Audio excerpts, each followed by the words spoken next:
Good morning, everybody. Welcome to Breaking Points. Ryan Grimm, great to see you, my friend. Great to see you. I again will be channeling the esteemed Sagar. Excellent. So I will be making sure that the populist right gets its full-throated voice. Maybe not full-throated. You could lay off the full-throated. I'll give the straw man version of Sagar's arguments, that's fair. and then you can dismantle them. Actually, I think we are going to have the one and only esteemed Sagar back next week. Indeed, we will. Yeah, so you won't have to wait much longer for that. When I say today is a jam-packed show, there are probably 10 more things that we could have put into this show that got left on the, the cutting room floor, is that the expression? And let's talk about one of those real quick. Yeah. So Trump and Putin spoke yesterday about Ukraine's attack on Russia. The drone strike, swarm strike, or Trump whatever. then posted on Truth Social and then deleted immediately, and then reposted again on Truth Social, basically his own readout of the conversation with Putin. And he said, Putin very angry. He's going to respond very strongly. And Trump was just saying it matter-of-factly, like this is going to happen. And he also said that he enlisted Putin's help to get closer to an Iran deal. Okay. Now, the German chancellor is coming here today, and Trump's having a call with Xi tomorrow. And the Wall Street Journal this week said that people need to start referring to this period no longer as the post-war period, but as now the pre-war period. True.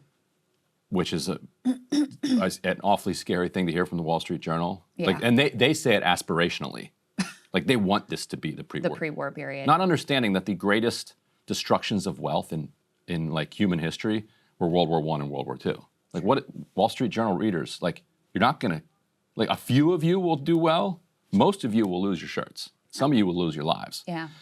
So anyway, we're getting very close to a very dark time. Yeah, I think many people feel that. And didn't I also see Trump said something like the drone swarm attack? He thought it was badass, something like that. So, yes, which is kind of, anyway, Trump, yes.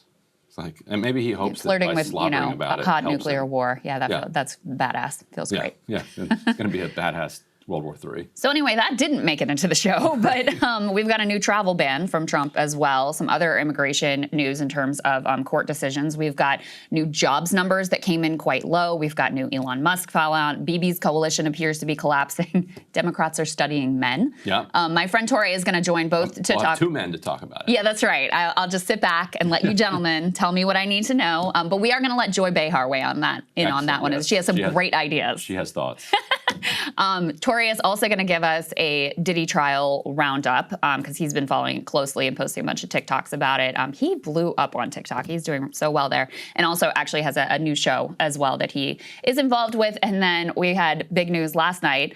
First of all, there's a debate in the New York City mayor's race, which has many very interesting moments that I think you guys will be interested in.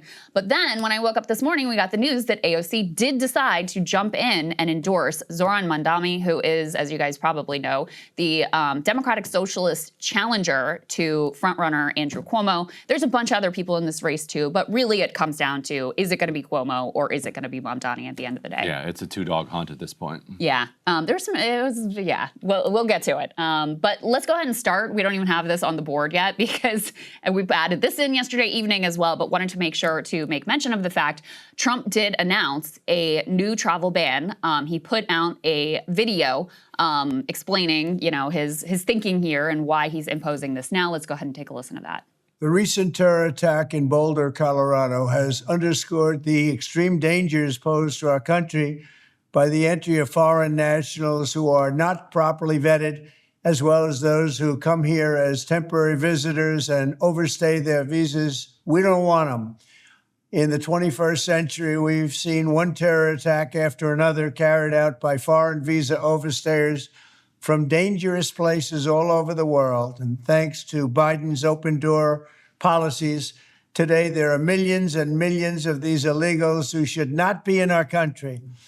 In my first term, my powerful travel restrictions were one of our most successful policies, and they were a key part of preventing major foreign terror attacks on American soil.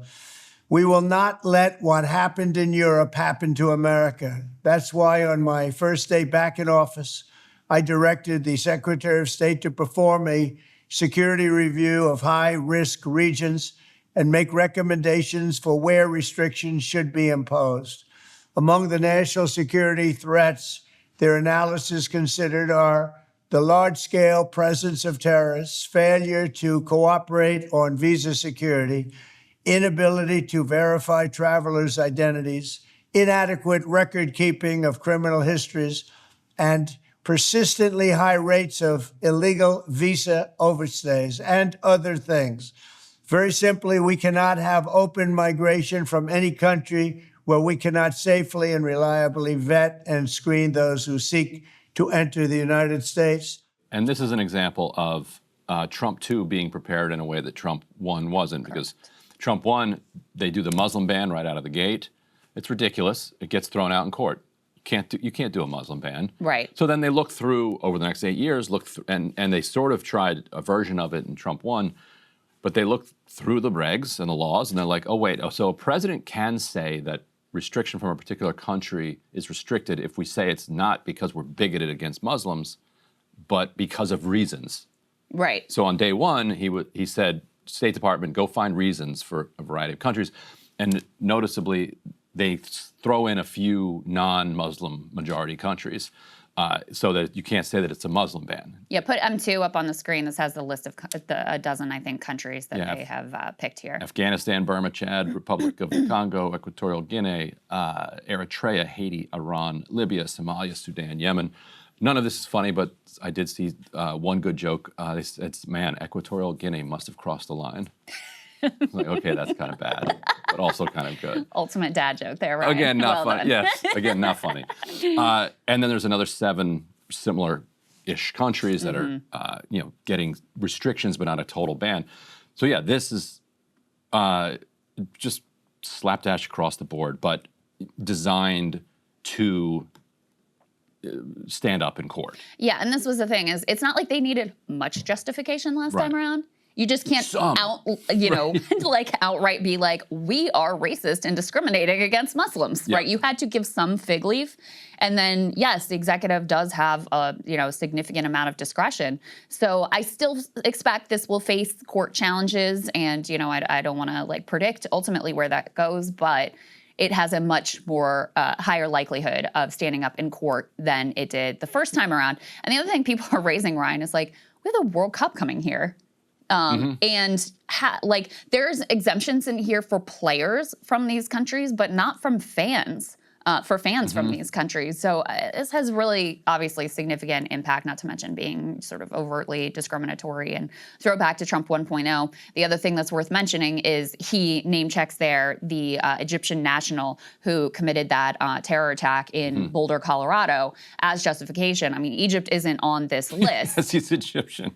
But, he's using this Egypt is too important of an ally to do this. Exactly, yeah. But he's using this as a pretext to say, oh, see, this is the justification. It's like invading Iraq because Al-Qaeda in Afghanistan attacked us. Exactly, yes, similar to that, exactly. So in any case, I don't think that was the reason that he did this. I think it, is something that he used to make the rhetorical case. But to your point, Ryan, it looks like they've been working on this effectively from day one to try to do this in a way that may actually stand up in court. There was one other piece of immigration news here that is quite significant we wanted to get in the show. You can put M4 up on the screen. That federal court judge, Boasberg, here in D.C., issued a ruling saying, hey, those people that you just swept up and sent to El Salvador to CICOT to rot in a concentration camp for life with zero due process, you got to figure out some way for them to be able to challenge their removals.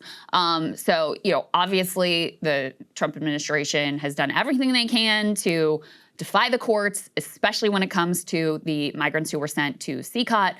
So I don't expect anything imminent in terms of a process that will enable these men who were, sentenced to life in a gulag with no due process to be able to challenge their detention there. But this will, begin a process that will play out through the courts, and we'll see where it goes from here, Ryan. Yes, indeed. We have a programming note. We mentioned this yesterday and the day before. For this month, we're bringing back the monthly, so $10 a month premium subscriptions to Breaking Points. We used to have those, then it switched to just annual. But sometimes it's tough to plunk down a whole $100. So this is if you want to be a premium subscriber, but you don't want to lay all that out all at once, you can just do the monthly. And also, in order to coax you in there. here's a free month. So you go to breakingpoints.com and put the promo code BP free. That is just for people watching this. Do not share this with anybody. This is Exclusive. This is just between us. And you tell your friends and family. Yeah, Don't tell anybody else other than that. Yes, only the best people are allowed to avail themselves of this offer. And you made a great point yesterday, Ryan, when we were talking about this.